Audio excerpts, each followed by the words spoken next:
siya'y ipinanganak na bulag. Datapuat kung paanong siya'y nakakakita ngayon ay hindi namin nalalaman, o kung sino ang nagpadilat ng kaniyang mga mata ay hindi namin nalalaman. Tanungin siya. Siya'y may gulang na. Siya'y magsasalita para sa sarili niya. Ang mga bagay na ito'y sinabi ng kaniyang mga magulang sapagkat nangatatakot sa mga Hudyo, sapagkat pinagkaisahan na ng mga Hudyo na kung ang sinumang tao'y ipahayag siya na siya ang Kristo ay palayasin siya sa sinagoga. Kaya't sinabi ng kaniyang mga magulang, siya'y may gulang na, tanungin siya.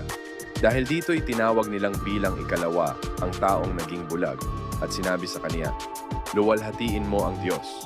Nalalaman naming makasalanan ang taong ito. Sumagot nga siya, kung siya'y makasalanan ay hindi ko nalalaman. Isang bagay ang nalalaman ko na, bagaman ako'y naging bulag, ngayon nakakakita ako.